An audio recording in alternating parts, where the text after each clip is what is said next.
Hi, and welcome to the Tribes for Home Business podcast, your podcast for getting more influence, impact, income, and independence using Facebook groups. Now, if we've never met before, a quick intro, I think. I'm Steve Harradine. I'm here with my lovely wife, Sam. Hi, Sam. Hi, Steve. How you doing? I'm all right. What we're all about is Facebook groups. That's really what we do. I focus more on sales and marketing. Sam is the genius when it comes to building engagement, building tribes online, and networking. She's amazing at it. So what we've done is we've put this podcast together, and what we're going to do is just really talk about Facebook groups, generally building a business on Facebook, all that kind of great stuff to help you to build your dream home business. Now, as this is our first episode, I thought what we'd probably do is we'll just, talk about why you even need a tribe. What is a tribe? How does it work for us? And how can it affect your business? Why would you want one? So that's really what we're going to be covering. And I think we need to go back in time a little bit to really get down to the nitty gritty. Let's take us back in time. Yeah. How many years should we go back? When did we first start a Facebook group? It was over 7 years ago now. Yeah, 2012, I think? About 2012. Absolutely, yeah. It seems a long time ago, but back then, Facebook groups were brand new. Yeah. They were very, very new, and we didn't have a clue what they were, did we? Pure guesswork. Just jumped in feet first. Yeah, let's get a Facebook group, and we've just been working at them ever since then, haven't we? Yeah, I mean, we'll tell the little story. If you guys have got a few minutes, that's really what we're here for. So back in the day, we had our own product. It was a physical product, and we'd kind of developed the product, and we did what most people do, right? We went out and we went into the market and we said, let's get a product, and then we'll figure out who to sell it to. Rather than going and choosing a market and then deciding what they need, we went out and we said, we'll get a product, because we were really, really good back then, and we'll find someone to sell it to. We'll be fine. It will work. Yeah. Yeah, we'll be all right. We'll put it out there. Someone's going to buy it. But we did what most people do. We had the product, and it was something that we were really passionate about. We loved the product. It was a great product. It was in the the shabby chic home decor niche, so nothing to do with online marketing at all. And we worked really hard to put this product together, and we said, well, we'll put it out there and see who grabs it. And honestly, in our first, I guess, 6 to 8 months, something like that. Yeah, there was not much interest at all, was there? It was flatline, and we'd spent a long time getting this thing off the ground, and it was like, are you kidding me? What are we doing wrong? Well, and that's exactly what it was like, wasn't it? Because we're sitting on the other end of it thinking, right, we need a flashier website, or we need really catchy HTML, or we need really nice SEO pictures isn't working for us, and it's crazy. All the stuff that we thought mattered when you were putting a product together, all the stuff that we thought was important, like the logo, coming up with something really flashy looking. And that's where our efforts went. That's where all our energy and our time went. I'm a bit of a nerd, so I would go and look it all up and figure out how to create all this really good looking stuff. For weeks and months. Yeah, but that's what we thought we needed. But loads of people get caught in that trap, don't they? I need the best logo. I need the best of this. And honestly, it just kept our wheels spinning, didn't it? It just kept us stuck for a long time, I mean, we learned some stuff, but it wasn't the sort of stuff that actually made the product sell. It just didn't really work that way. And it just got so frustrating. I remember just watching other people sell products in the niche, not necessarily the same as our product, because we were fairly unique, but other people in the niche just kind of showing up and just commanding top dollar for whatever it was that they had. And it just really kind of puzzled me, and it really frustrated me, because I was thinking, how can these guys go ahead and do that? How are they making so much money, and we're putting out better stuff but not getting the sales? And it was really frustrating, and we needed sales. I mean, we did. We were flat broke, really. It was hard. It was really hard. We didn't really have any other source of income apart from a few really difficult low-paying jobs that we'd just taken in order to get by. So I think so many people are like that. They're out there trying to sell product, and it's just frustrating. And I know a few times we thought, this is it, just give up. Yeah. Let's just give up and do something else. And I've spoken to so many people who've been in exactly the same position, but we managed to turn it around. And hopefully our story today is going to help somebody think, do you know what? Other people have been through that as well. We can do it. Yeah. If we can do it, seriously, anyone can do it. And that's, I mean, how many times did you think this is not working? We're going to give this up? Many times. Many times, yeah. It's natural to feel that way. Yeah. It's absolutely natural to feel that way. You think, I'm missing something. this is not for me. It's too hard. I was crying and there's frustration. Yeah. And I know other people have been through that too. And now I know it's normal to go through that. But back then it was devastating because we'd put so much work into it and nothing was working for us. And I think that's the thing. Yeah. It's like, I'm trying my best here. I'm putting out better stuff. Nothing's working. But anyway, to lead this into kind of how we got to start with our very first Facebook group, I'll try and keep this as short as I can. We did start to make a few sales, but we did it mostly on eBay. We weren't good on social media. It wasn't really much of a thing back then. It was just kind of getting, people legs, wasn't it, back then? Yeah, people were moving away from sort of direct marketing and coming into social media marketing and stuff like that. So we really, because it was kind of easy, we put stuff out on eBay. We got a few sales and we started to get a little bit of a following, some regular customers, some people that were coming back. And one day we got contacted by a lady, and I'm not going to mention her name, because I don't want to get sued. But it is forever emblazoned in our minds. I will say that. Yeah. Yeah, it is. It is. It's nobody that's on the scene now. Nobody knows of them. They're not a market or anything like that. This is going back to the early days. This is going back 8 years ago, nearly so. And this lady said, "I must come and see you. I'm going to embarrass you, Sam, because." At the time, being in the shabby chic niche, you really wanted this bike. A vintage bike. I never forget. I so wanted it for my garden. And I'm a vintage bike and step ladders. Vintage step ladders. Yeah. I really wanted them. Yeah. And I'm playing the typical grumpy guy going, what the blooming heck do you want them for? You don't want an old vintage You never got on board bike. with my rusty bike. These old step ladders it was rusty as well. Had to be rusty. Yeah. But I know you really wanted it. Yep. So she said, look, I've picked one up at a boot sale and I'm going to bring it to you. I want to meet you. I want to come to your house. I'm going to bring you this bike as a gift because you've really helped me and, I'll take a lot from you and blah, blah, blah. Anyway, so the day before she's about to arrive, we get a call and she said, oh, you won't believe it. The bike's been stolen. Why did alarm bells not go off at this time? Seriously. They so should have. We are, mad, crazy. Yeah. I still want to come and see you, but I haven't got the bike. Somebody broke into my garage. Yeah. And funnily enough, all they took was the bike because everyone wants a rusty old bike. Us, Steve? Seriously. Oh my goodness. Yeah. This rusty old bike. That's all they took. Nothing else. But we took people at their word. We were like, oh, okay. That's a shame. But all right. Yeah. Come in, have a coffee with us. No problem. And anyway, this lady shows up, perfectly nice lady. We kind of gave her the tour. We showed her what we were doing. Stupidly. Well, I've got to say. Yeah, stupidly. Maybe we were a little naive. Very naive. But we took this lady and showed her how we were, making our products and what we were doing. And the idea was that she was actually going to buy some product from us and take it away and go and stock it in her shop. She had like a little concession in one of these bigger shops. And she said, well, I'll take some product from you and I want to do it sort of on consignment, which means I'm only going to pay you once I sell it. Again. What were we thinking? And we kind of looked at each other awkwardly. So green back then, yeah. And went, okay. Okay, yeah, right. You take it. And we even helped her load it into her car, didn't we? We did. Hundreds and hundreds of pounds worth of our stock. We helped put it into this lady's car. Yeah. Crazy. And off she went. She did. Off she went. And then I think it probably was either a week or 2 weeks later, wasn't it? Yeah, about a week later. The phone rings and it's this lady on the phone and she said, look, I think what we need to do is we need to split the territory. We need to split up the country. I will take the north and you can have the south. And anything that you sell in the north, I get paid for. And anything that you sell down in the south, which is your area, you can just keep. Gee, thanks. We were a bit like, hang on. Yeah. We sell all over the country. We actually was starting to get some orders all over the world at this point. It's a bit like, well, why would we do that? We're not looking to split the business. We weren't looking for a partnership of any kind.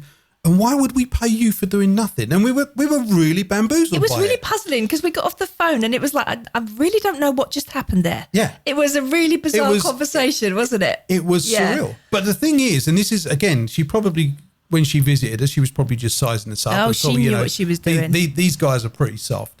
So what she did is she threw on top, she said, look, I'm a trained lawyer. And if you don't comply, if you don't go with this, I'm going to sue you. I'm going to take you to court.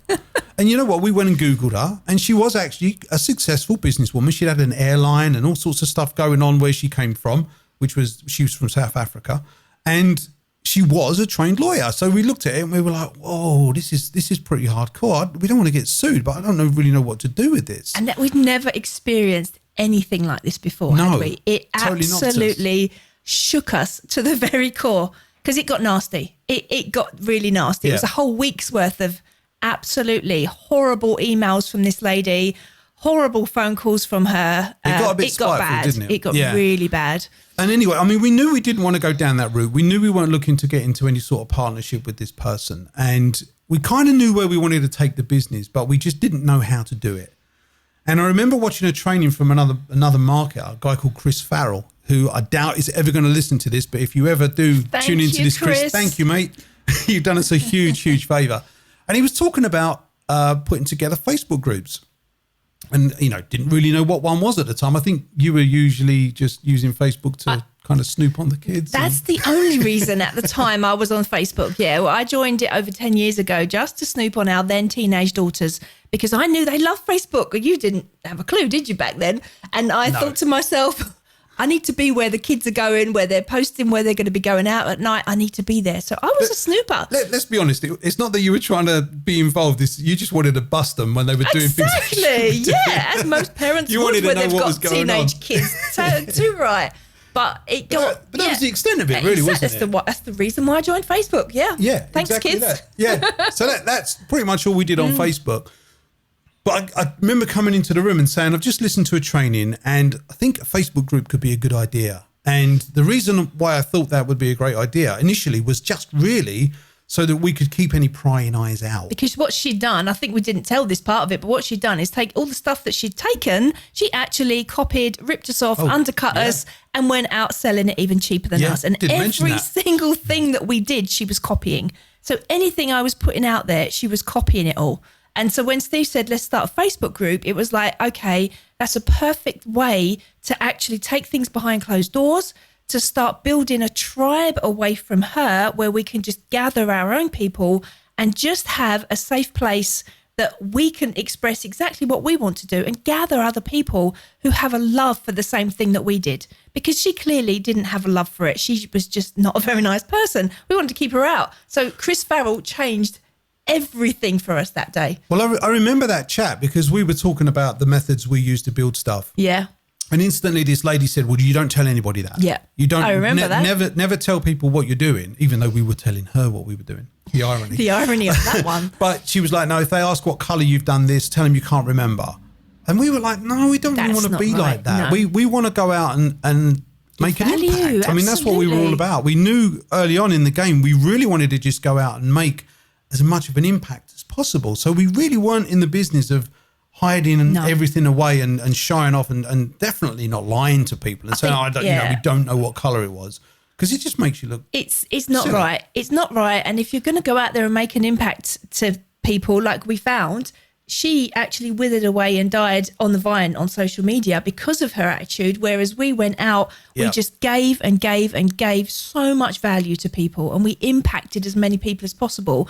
And we went on to become number one in the world in our niche. That's the Very turnaround. different, yeah. So, I mean, our challenge was we needed to be locked away behind prying eyes, or, behind doors so we didn't get prying eyes.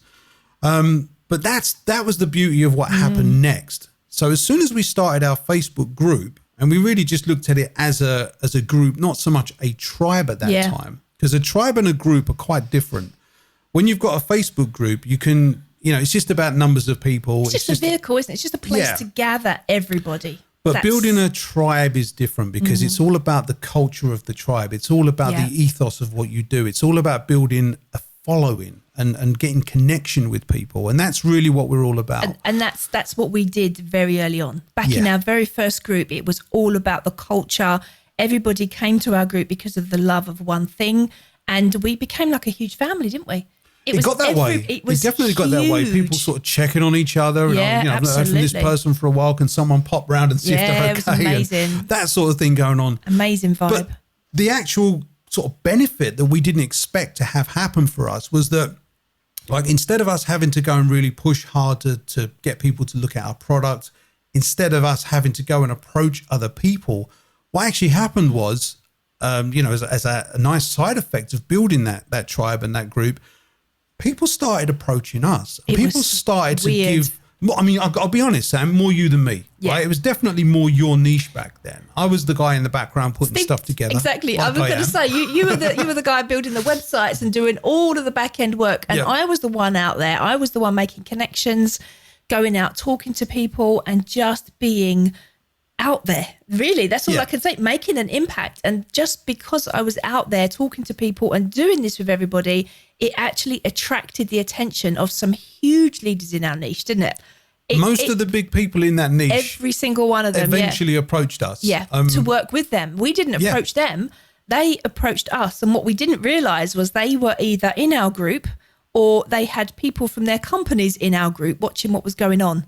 And they were all there wanting to have a part of part of the movement that we created, because it was a movement back then. Because again, I think we were probably the first group in that niche. Yeah. So and it stood out. Big. It got huge. just to give some perspective, I mean, again, we're talking 7-8 years ago. Yeah. We built a group and it was just shy of 40,000 people. It was 30 in the one, but then we had about 15 in another one. It was a sister group. Yeah, it was kind of, there was a couple of groups on the go. But we had a big audience. And to us, we didn't really twig it. But it's like people are coming towards us and saying, we want to work with you, because what we didn't probably grasp is the amount of influence we had on the market. So if we endorsed a product, if we said, this is really, really good, sales were just spiking. People in the industry were going out and buying that product. And we didn't even realize that at the time. And this is what we were doing. And these companies clocked it. And then that's why they started wanting us to do more of it. And we were pursued by companies to actually use their products and to actually sell their products. It was crazy, the amount of influence we had with those people. There's one person, and again, I'm not going to name names. There's one person in the industry, and to get like a franchise to sell this person's product is notoriously difficult. Very tricky. And we were talking to this person, and she said, "Why don't you apply to sell my product?" And we said, "Well, it's not really what we do, but okay, we could do that." And we applied, and one of her team said, "I'm really sorry, but there is somebody just around the corner from you, so it's not really going to work. We do have a perimeter ruling that if you're within a certain distance of another supplier, sorry, but you can't have the product." And we said, okay, we weren't really that bothered. But then this person called us back and said, "How did you get on?" We said, you know what? We got declined. She said, I'll have a word. Personally. Don't do anything. Let me go and have a talk to this person and we'll figure something out. And because if it was anybody else, they would have just got, that's that. That, we tried, whatever. But they kind of went away and scratched heads and came back and said, well, they came back later that day. Yeah. Actually, we figured out a way we can do this. So Surprise. we did. We became a supplier, and we went to this person's house. We met her in her house. We had coffee with her. Perfectly nice person. And when we came back and sort of spoke about it, everyone's like, whoa. Yeah, it was like you actually went to their house. Yeah. And we're like, well, doesn't everybody do that? And they're like, no, we don't. So this person, she was worshipped in the industry. But that's the thing, the influence that you can gain in your groups. And I would say every group that we've had, this has happened. And this is the group that you guys may or not be in at the moment, Tribes for Home Business. The influence and the impact that we're having over in that group is just the same as when we had it back then, because they are so powerful. And I think that's what a lot of people miss, the power of building a tribe. That's why we love it so much. Exactly. It is huge, guys. And this is only our first podcast, but this is what we're going to be covering so that you guys can get the same power and you can have the influence and the impact and make an income and get independence, because that's what we've done and that's what we teach. Well, those are not just empty words. That's actually huge. What has happened in our experience, and that is definitely what can happen for you. And it's not as hard as you think, and it can happen much faster than you think as well. It's all about really, and we're going to cover all this stuff in future podcasts. Like Sam said, it's our first one. We don't want to cram it all in here. We could. But we could. We could talk for days and weeks about this stuff. But it's really all about just getting your messaging right so that your tribe can find you. And then once that happens, once everything comes into alignment, you can go out there and really shine in your niche and in your market. And when you start to get those people approaching you, man, the whole game changes. I mean, we went from not being able to sell product to just going out and connecting with people and having them come into our tribe and them sort of coming to us and saying, what can I buy? What is it you do? Oh, you've got that. Oh, it's amazing. I love that. I would say and I'm going to tell you this as well. This was pretty amazing. The group that we had was a non-selling group. Yeah. We didn't even allow selling in our group. We didn't sell in our group, but we were earning 6 figures every year. I wish we did. We'd have done so much better. We would have done so much better if we'd have sold in our group. It was a stupid rule back then that we made. We're not quite that strict now, but groups have changed massively. I mean, over the last 2 years, the emphasis that Zuckerberg has put on groups has been amazing for us as group admins. So, and we're going to go through all these changes over the next few weeks and how you can leverage those in your own groups. Back then, we were very green. We didn't really know what we were doing, did we? Not even a little bit. It was jump in and work it all out as we go along. And honestly, for nearly 8 years now of doing this, I think we've nailed it pretty well, and now we're teaching and training other people. We've learned a lot. We've trained a lot. We've invested a lot in ourselves. Yeah, well, you do. That's all part of the growing process, isn't it? But what we want to do with this, and that's why we started this podcast, because what we really want to do with this is take the things that we've learned over those years, the things that we've tried and hasn't worked, and things that have worked. We want to talk about that so you guys can get the quickest result, the best result in the shortest amount of time, because there's a lot you can just do. And this industry is really geared up for it, to keep you spinning your wheels and just trying this and trying that, never really knowing if it's going to work, and just, getting yourself overwhelmed, getting yourself burned out on stuff. And that's what we're here to try to combat. We don't want you guys doing that. So we're going to share everything on this podcast. We're going to talk about all aspects of, we are Facebook groups. That's what we are primarily about. But I don't think there's much about Facebook that you don't know and haven't been into. I study it like a nerd myself. Yeah, exactly. Absolutely. Everything to do with Facebook is me. Everything to do with marketing and automation is Steve. So between us, we kind of got the whole biz wrapped up. Yeah. And we just use all of those skills to build tribes. And that's what we teach our clients, our customers, and that's what we teach in other people's groups and beyond, really. So, and that's what we're bringing to this podcast. Because it's so powerful. Much fun. It's hugely powerful. If this is your first experience of learning or thinking about building yourself a Facebook group or Facebook tribe, just know that this is going to be heavily endorsed by Facebook themselves going forward. At F8, Mark Zuckerberg stood up and said that basically Facebook groups are going to be the future of Facebook. They are going to be getting more and more emphasis from the company, because connection and that feeling of community online is where the internet is going. So if you haven't got a Facebook group yet, if you're not building your tribe yet, it's something you definitely need to consider. And something we can help you with. Absolutely. Always help you with. I'm just going to put another little point there about F8. There was not one mention of Facebook pages. No. How crazy is that? I know. The place where they earn all their money at the moment. Exactly. Not a mention of it. It was all about groups and stories, which is another thing we'll go into another time. It's all going that way. Facebook groups are huge, guys. You do need to jump on the bandwagon and ride the wave. Yeah, absolutely. Get in now, right, while it's nice and early, because soon everybody's going to be jumping on that bandwagon. So we've been talking for almost 24 minutes now. So we are going to wrap this up. We want to keep these fairly succinct, but guys, we just wanted to illustrate and highlight and share our story of where we've come from, and not just say, Facebook groups, they sound good. Building a community, that sounds good. Let's do that. This is stuff that we've done and had work for us, and we can see the benefits from our experience of where it's taken us from where we were to where we really wanted to be, which was building exactly what we talk about: influence, impact, income, and independence. And that's really what this podcast is all about. And we'd love to see you on future episodes. We are going to wrap this up now, I think. I think we've kind of covered anything else you wanted to say? Or? I just want to tell everybody about our free gift if they want to go grab it. Go for it. So we have 20 awesome tips for you guys. If you have just started to build your group, if you don't know what a group is, or even if you've got a group and you want to give it a bit of a kickstart, we have an amazing offer for you. It's totally free, and you can go grab our 20 top group tips at 20grouptips.com. Do you want to say that again? Yeah, sure. I'll let you say that one again. It's 20 as in the number 20. Don't write out the word 20, just it's 20grouptips.com. Yeah, the link will be below as well. Yeah, we'll put the link there. Yeah. Totally free. Just go grab our 20 best tips, things that we've used and have helped us to build our group over the years.